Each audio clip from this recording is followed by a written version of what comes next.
یار یہ مائک. بسم اللہ الرحمن الرحیم.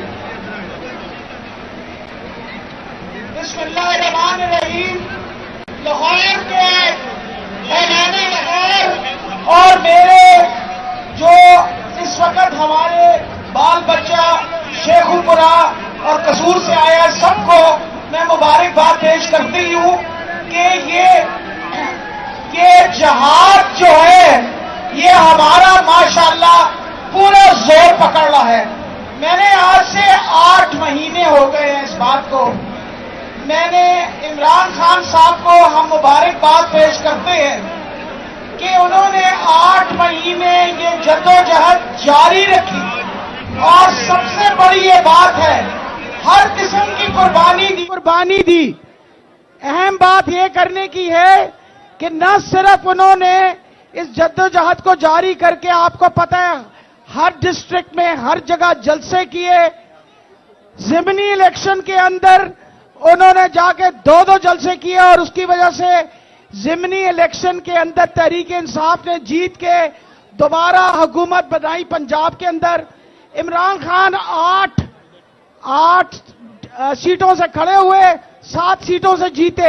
یہ کیا پیغام دے رہے ہیں ان گھسپینڈیوں کو یہ جو بیٹھے ہوئے ہیں مسند پہ کہ عمران خان کے علاوہ لوگ اور کسی کو پسند نہیں کرتے. سب چاہتے ہیں کہ عمران خان دوبارہ وزیر اعظم بنے اور اسی کے لیے ہر روز بندے باہر نکلتے ہیں. یہ ظلم کرتے رہیں. ان کا جتنا دل کرتا ہے یہ ظلم کریں. یہ جتنا دل کرتا ہے یہ ظلم کریں. یہ بتاتی چلی جاؤں رانا ثناء اللہ تم اپنی مونچھوں کو تاؤ دو اور ہم کھڑے ہیں تمہیں گھسیٹنے کے لیے. باہر تو نکلنے کی کوشش کیا کرو. باہر تو نکلتے نہیں ہو. ہم انشاءاللہ آپ کو یہ بتاتے چلے جائیں کہ عمران خان صاحب کے اوپر جو زیادتی اور ظلم کی گئی تحریک انصاف کے ہر کارکن جو ہے اپنا خون دینے کو تیار ہے. انشاءاللہ وہ وقت دور نہیں ہے جب دوبارہ تحریک انصاف کی حکومت ہوگی اور دوبارہ پاکستان ترقی کی طرف جائے گا. زوردار نعرہ لگائیے میرے ساتھ. نعرہ تکبیر, نعرہ رسالت, نعرہ حیدری. پاکستان, عمران خان.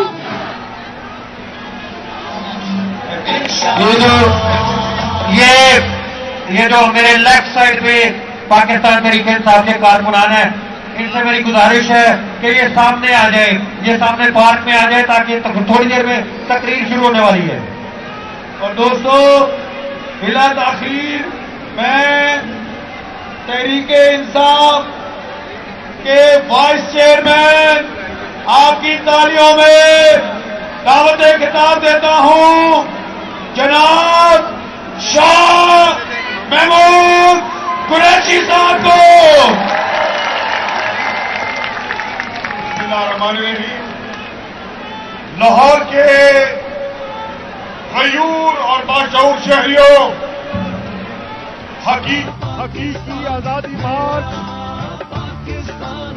اپنے اختتام کو پہنچا 26 تاریخ کو اور میں پاکستان تحریک انصاف لاہور کے کارکنوں کو, لاہور کے شہریوں کو اور لاہور اور سینٹرل پنجاب کی تنظیم کا شکریہ ادا کرنا چاہتا ہوں کہ جس انداز میں آپ نے عمران خان کے حقیقی آزادی مارچ میں اپنا حصہ ڈالا.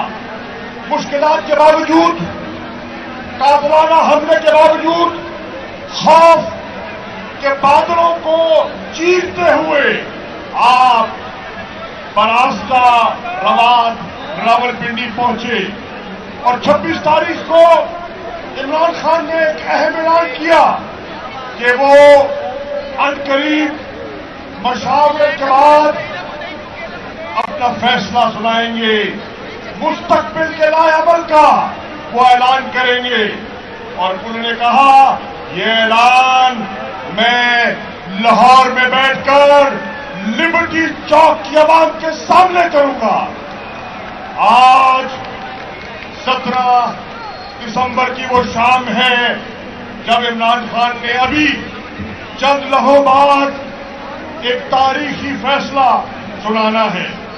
اس فیصلے سے پہلے انہوں نے طویل مشاورت کی ہے ممبران صوبائی اسمبلی سے، ممبران قومی اسمبلی سے، اپنے تنظیمی ڈھانچے سے، اپنے زرینہ پرانے ساتھیوں سے۔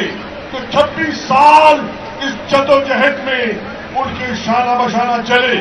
انہوں نے نشے و فراز دیکھے، انہوں نے مشکل حالات دیکھے، انہوں نے تشدد دیکھا، 25 مئی کا جبر دیکھا، لاٹھی چارج دیکھا، گرفتاریاں دیکھی، آنسو گیس جھیلی، اور تحریک انصاف کا یہ قافلہ حقیقی آزادی کے لیے اپنی منزل کی طرف رواں دوا رہا۔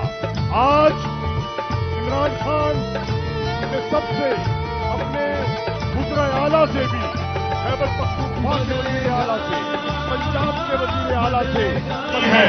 اور اب جب میں زمان پاک سے ابھی آیا ہوں تو وہ اس وقت اپنی تقریر تیار کر رہے ہیں اور عنقریب وہ اپنا اظہار خیال کریں گے اور پوری قوم کو اعتماد میں لیں گے۔ ان 7-8 ماہ میں پاکستانیوں نے جو کچھ دیکھا ہے، پاکستان کی معیشت نے جو کچھ جھیلا ہے وہ آپ کے سامنے ہے۔ پاکستان کے نوجوانوں کا جو عزم ہے، جو ایک نا امیدی کی فضا آج ہوا میں گردش کر رہی ہے، وہ آپ کے سامنے ہے۔ ان سارے مضمرات کو سامنے رکھتے ہوئے، ان سارے حالات کو سامنے رکھتے ہوئے آج تحریک انصاف نے ایک بڑا فیصلہ کرنا ہے اور اپنی منزل کا تعین کرنا ہے۔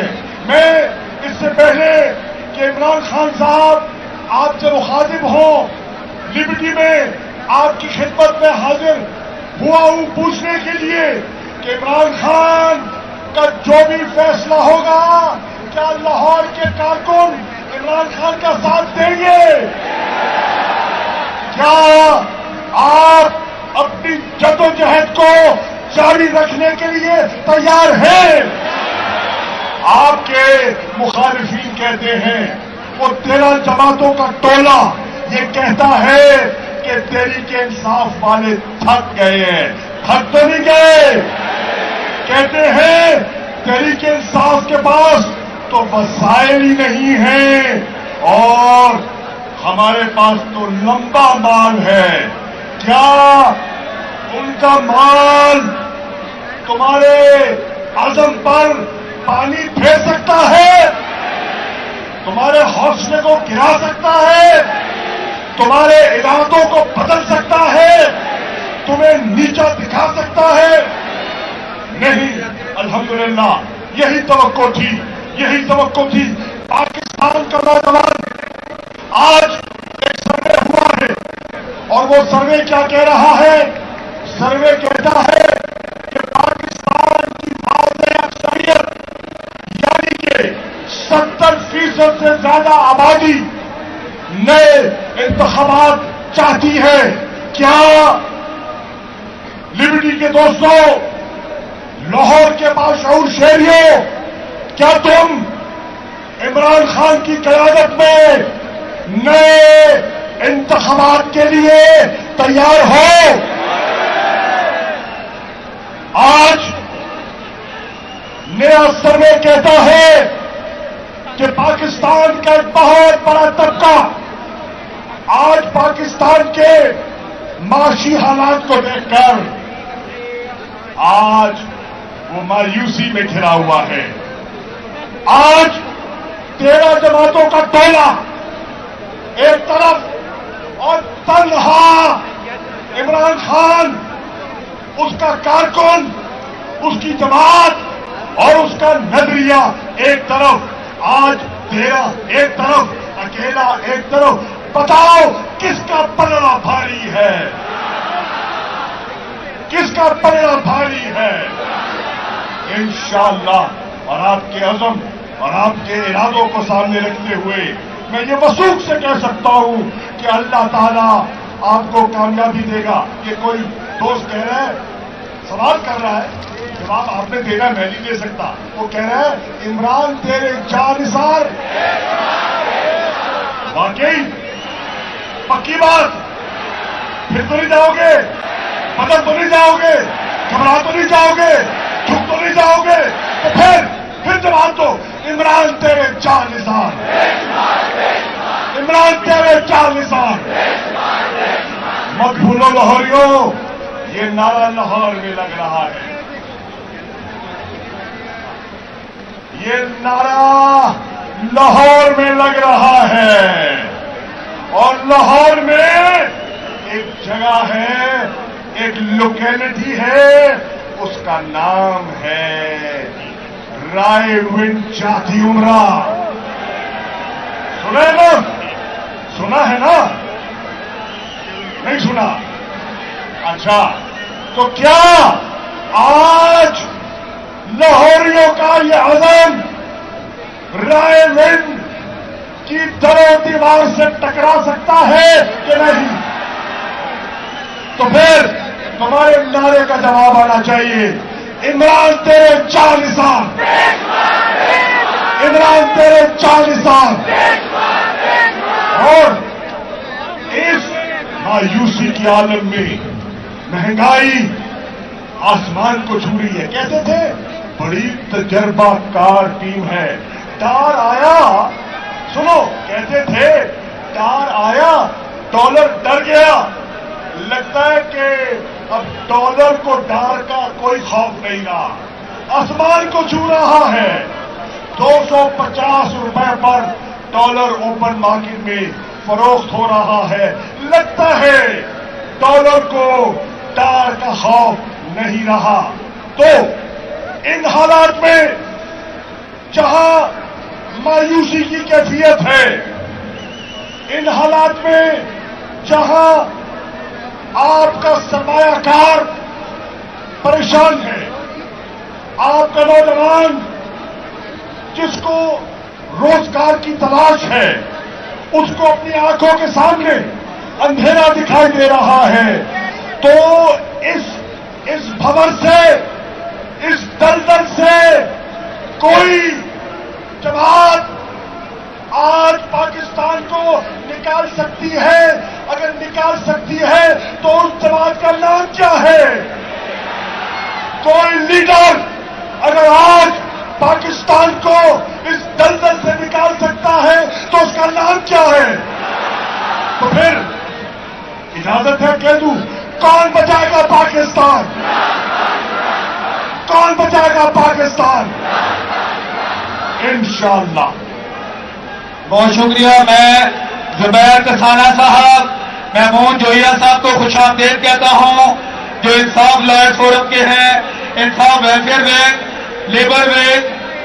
اور دوستو, اب نعرے, جوشیلے نعروں کے لیے شہر لاہور کے دلیر نوجوان کو کہ وہ لبرٹی چوک پہ آپ لوگوں کے ساتھ نعرے لگا کے دل و دیوار ہلائے. جناب زبیر خان نیازی.